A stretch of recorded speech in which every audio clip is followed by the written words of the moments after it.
Captaincy is about making right decision whether on the field और off the field. इसलिए मैं Country Delight पर भरोसा करता हूँ।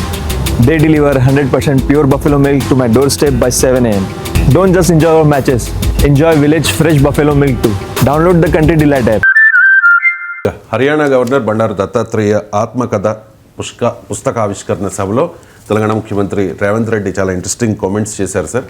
స్కూల్ బీజేపీ, కాలేజ్ టీడీపీ, ఉద్యోగం రాహుల్ దగ్గర అని చెప్పేసి ఒకసారి బయట చంద్రబాబు నాయుడు గారిని చూపించి ఆప్కే సాథీ ఇద్దరే అని అంటే నేను చెప్పా, నేను స్కూల్ మీ దగ్గర చదువుకున్నా, కాలేజ్ ఆయన దగ్గర చదువుకున్నా, ఇప్పుడు ఉద్యోగం రాహుల్ గాంధీ గారి దగ్గర చేస్తున్నా. సో నాకు మీ దాంట్లో కూడా అందరితో పరిచయం ఉందని, ముఖ్యంగా ఈ వేదిక మీద ఉన్న ఇంతకుముందు శ్రీనివాస్ వర్మ గారు చెప్పిన భారతీయ జనతా పార్టీ రాష్ట్ర అధ్యక్షుల గురించి. ఆ రాష్ట్ర అధ్యక్షులు అందరితో నాకు సన్నిహిత సంబంధాలు ఉండేవి. ఇప్పుడు రైట్ సార్, రాజకీయాలకు అతీతంగా సన్నిహిత సంబంధాలు ఉంటాయి. రేవంత్ రెడ్డి అంటూ ఉన్నారు స్కూలు, కాలేజీ తర్వాత కదండి. ఏముంది, ఇప్పుడు మీకు చాలామంది నాయకులు, కేసీఆర్ కూడా ఎక్కడ మొదలు యూత్ కాంగ్రెస్లో ఉండే, తర్వాత టీడీపీలో ఉండే, టీడీపీలో మంత్రిగా ఉండే, డిప్యూటీ స్పీకర్గా కూడా ఉండే కదా. తర్వాత ఆయన సొంత పార్టీ పెట్టుకున్నాడు. చంద్రబాబు నాయుడు కాంగ్రెస్ ప్రభుత్వంలో మంత్రి ఉండే, మర్చిపోయామా మనం అది. ఆయన మొదట ఎన్టీ రామారావు పార్టీ పెట్టినప్పుడు చంద్రబాబు నాయుడు టీడీపీలో చేరలే. మీకు బుచ్చయ్య చౌదరి లాంటి వాళ్ళు చంద్రబాబు నాయుడు కన్నా ముందు చేరిండు టీడీపీలో తర్వాత వచ్చాడు చంద్రబాబు నాయుడు. నాకు గుర్తున్నంత వరకు ఫస్ట్ ఎలక్షను పార్టీ ఆదేశిస్తే మా మామ పైన కూడా పోటీ చేస్తానని చంద్రబాబు నాయుడు స్టేట్మెంట్ కూడా ఉంది. సో చంద్రబాబు నాయుడు కాంగ్రెస్ మంత్రి, కాంగ్రెస్ పార్టీ ప్రభుత్వంలో మంత్రి, Congress party MLA, Congress party తరఫునే తెలుగుదేశం వచ్చాక కూడా పోటీ చేశాడు. తర్వాత ఆయన తెలుగుదేశంలోకి వచ్చారు. సో అందువల్ల మన రాజకీయాల్లో ఇలాంటి మార్పులు ఉన్నాయి. రేవంత్ రెడ్డి ప్రత్యేకత ఏంటంటే, చాలామంది తమ రాజకీయ పాస్ట్ను దాచేస్తానికి, దాని గురించి మాట్లాడటానికి మొహమాట పడుతుంటారు. వాళ్ళే తప్పు చేసామని ఫీల్ అవుతారేమో, కానీ ఇవి దాచేస్తే దాగేది కాదు కదా, చరిత్ర కదా. రేవంత్ రెడ్డి ఏబీవీపీ యాక్టివిస్ట్గా మొదలై తర్వాత తెలుగుదేశం పార్టీ నాయకుడుగా, ఆ పార్టీ వర్కింగ్ ప్రెసిడెంట్గా ఇలా కాంగ్రెస్ ముఖ్యమంత్రి ఉన్నది వాస్తవం కదా ఈ చరిత్ర. So Revanth Reddy is openly telling it. అది ఇంకా మంచిది కదా రాజకీయాల్లో దాయడం ఎందుకు, ఏది లేనట్లు. ఇప్పుడు మనం బీజేపీలో చేరిన కొంతమంది ఇతర పార్టీ నాయకులు ఉంటారు చూడండి, వాళ్ళలో ఇన్సెక్యూరిటీ ఎంత ఉంటుంది అంటే, తాము బీజేపీ వాళ్ళం కాదేమో అని ఎవడని అనుకుంటాడేమో అని బీజేపీలో ఉన్న ఒరిజినల్ వాళ్ళకన్నా ఎక్కువ మాట్లాడుతుంటారు. వాళ్ళ బీఆర్ఎస్ నుంచి, కాంగ్రెస్ నుంచి, ఆ పార్టీ నుంచి, ఈ పార్టీ నుంచి మారి వచ్చి బీజేపీలో చేరి మామూలుగా మాట్లాడతారు. నా ఎక్స్పీరియన్సే, నేను చాలా డిబేట్లలో ఒరిజినల్ బీజేపీ నాయకుడు ఎవరు కూడా నా పట్ల అగౌరవంగానో, అనుచితంగానో, అభ్యంతరకరంగానో మాట్లాడిన ఒక్క ఉదాహరణ లేదు. చాలా గౌరవంగా మాట్లాడారు. ఇంకా కిషన్ రెడ్డి లాంటి వాళ్ళు, లక్ష్మణ్ లాంటి వాళ్ళు, డాక్టర్ లక్ష్మణ్ పక్కన నేను కూర్చొని అనేక టీవీ డిబేట్లో పాల్గొన్నాను. ఎన్నడూ కూడా పొరపాటున కూడా బీజేపీ ఒరిజినల్ అంటే మొదటి నుంచి ఆర్ఎస్ఎస్లో ఉండి, ఏబీవీపీలో ఉండి వాళ్ళందరూ నాకు యూనివర్సిటీ స్థాయి నుంచి పరిచయం. మళ్ళీ ఇప్పుడు మురళీధర్ రావు, ప్రకాష్ రెడ్డి, వీళ్ళంతా నాకు, రామచంద్రరావు, వీళ్ళంతా యూనివర్సిటీ స్టూడెంట్గా ఉన్నప్పటి నుంచి ఫ్రెండ్స్ నాకు, అప్పటి నుంచి తెలుసు. కానీ ఏనాడు కూడా పొరపాటున కూడా ఒక అభ్యంతరకరమైన వ్యాఖ్య నా పైన చేయలే. కానీ ఇతర పార్టీల నుంచి వచ్చిన వాళ్ళు చాలా మాట్లాడారు నా మీద.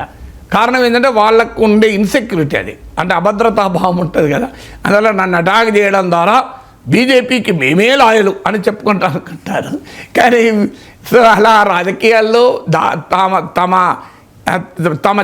తమ పాస్ట్ను తమను ఎప్పుడు వెంటాడుతూ, భయపడుతూ, సందేహపడుతూ ఉంటుంటారు చాలామంది నాయకులు. రేవంత్ రెడ్డికి ఆ క్యారెక్టర్ లేదు. మొదటి నుంచి కూడా తన పాస్ట్ను తాను ఏనాడు డిజోన్ చేసుకోలేదు, ఏనాడు అగౌరవపరచుకోలేదు కూడా. చాలామంది ఏం చేస్తారంటే, తమ ఆ పార్టీ నుంచి వచ్చేసాక భయంకరంగా అప్పటిదాకా ఆ నాయకులకు చేతులు దండం పెడుతూ ఉంటారు, బయటకు వచ్చాక ఆ నాయకుడిని తిడుతూ ఉంటారు. ఆ పని కూడా రేవంత్ రెడ్డి ఎప్పుడు చేయలే. మీరు అనేక ఇంటర్వ్యూలో రేవంత్ రెడ్డి చంద్రబాబు నాయుడు పట్ల చాలా పాజిటివ్గా మాట్లాడుతూ వచ్చాడు. కానీ మీకు ఆయన పేరు పెద్ద అటాక్. చంద్రబాబు నాయుడు ఏంటంటే, ఈ తెలంగాణ రాష్ట్ర ప్రయోజనం ఆంధ్రప్రదేశ్ తాకట్టు పెడుతున్నాడని, తమ గురువు గారి కొరకు చేస్తున్నాడు, శిష్యుడని ఇన్ని అన్నా కూడా ఈ నెవర్ డిజోన్. నేను చంద్రబాబు నాయుడు గారు నేర్చుకున్నాను అన్నాడు. That is good in politics కదా. నీ పాస్ట్ని డిజోన్ చేసుకోవాల్సిన అవసరం లేదు కదా. అందువల్ల ఇప్పుడు ఆరోపణ కూడా వచ్చారు కదా, ఓవైసీ నుంచి అలాంటి వాళ్ళు ఎలక్షన్ల ముందు బ్యాటింగ్ చేయలేదా? ఆర్ఎస్ఎస్ నిక్కరు అని ఇట్లాంటి మాటలు కూడా మాట్లాడారు కదా. చాలా ఘోరంగా, పద్ధతి కూడా కాదు అది, అలాంటి భాష మాట్లాడాను. ఆర్ఎస్ఎస్ అనేది ఒక భారతదేశంలో కొన్ని లక్షల మందిని ప్రభావితం చేస్తున్న సంస్థ కదా. దానిపైన మీకు రాజకీయ అభిప్రాయాలు ఉంటే వ్యతిరేకత వ్యక్తం చేయడం వేరు, ఆ భాష వాడడం వేరు. ఆ భాష కూడా వాడి రేవంత్ రెడ్డిని విమర్శించిన సందర్భాలు కూడా ఉన్నాయి కదా. సో అందువల్ల రాజకీయాల్లో హుందాతనం అవసరం. Yes, that is my past. Schooling బీజేపీలో అండ్ మీకు కాలేజ్ చంద్రబాబు దగ్గర, ఉద్యోగమేమో రాహుల్ గాంధీ దగ్గర. మరి మూడింటిని ప్రజలు యాక్సెప్ట్ చేస్తూ వచ్చారు కదా. తెలుగుదేశంలో ఎమ్మెల్యే అయ్యాడు, తెలుగుదేశంలో ఇండిపెండెంట్గా ఎమ్మెల్సీ. నాకు తెలిసినంత వరకు హరీష్ రావు సార్ అన్నట్టు నేను బీఆర్ఎస్లో కూడా పనిచేశారు రేవంత్ రెడ్డి, నా విజయోత్సవ ర్యాలీలో కూడా పాల్గొన్నాడని హరీష్ రావు ఒకసారి స్టేట్మెంట్ ఇచ్చాడు. నేను నాతో పాటు ఎమ్మెల్సీ అయినప్పుడు 2007లో ఐ థింక్ ఈ వాజ్ ఇండిపెండెంట్, తర్వాత టీడీపీలో చేరాడు. ఎమ్మెల్సీగా స్థానిక సంస్థల నుంచి మహబూబ్ నుంచి ఎలక్ట్ అయినప్పుడు ఇండిపెండెంట్గా ఎలక్ట్ అయ్యాడు. సో అందువల్ల దట్స్ పార్ట్ భారత రాజకీయాల్లో సర్వసహజం.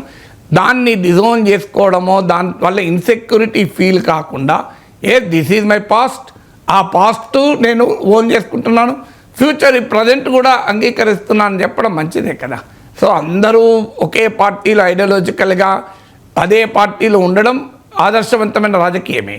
కానీ భారత రాజకీయాల్లో మెజారిటీ అలా లేదు కదా. సో రాజకీయాల్లో చాలామంది మెజారిటీ అని చెప్పలేను, కానీ చాలామంది నాయకులు రకరకాల పార్టీలు మారుతూనే ఉన్నారు కదా. సో అది చాలా స్పోర్టివ్ స్పిరిట్తో మాట్లాడిన మాటలు. సో ఇదే కాదు, ఈవెన్ సోనియా గాంధీ రేవంత్ రెడ్డికి ఉన్న ప్రత్యేకత ఏంటంటే తన పైన భయంకరమైన విమర్శల్ని కూడా చాలా చాలా స్పోర్టివ్గా రియాక్ట్ కాగలడు. ఇప్పుడు సోనియా గాంధీని మీరు దయ్యం అన్నారు అంటే కూడా ఏమన్నాడు, అవును తెలంగాణ ఇవ్వనప్పుడు దయ్యం అన్నా, తెలంగాణ ఇచ్చినాక దేవత అన్నా, తప్పేంటి అని సమర్థించుకున్నాడు. నేను దయ్యం అనలేదు. ఇప్పుడు కాంగ్రెస్ పార్టీ ముఖ్య నాయకుడిగా ఉండి సోనియా గాంధీని దయ్యం అన్నారంటే చాలా ధైర్యం ఉండాలి దాన్ని కామెంట్ చేస్తాడు. ఓపెన్ అన్నాడు, ఏదప్పుడు తెలంగాణ ఇవ్వనప్పుడు అన్నా, తెలంగాణ ఇచ్చినాక దేవత అన్నా అని సమర్థించుకున్నాడు. So Revanth Reddy is known for that kind of comment కదా.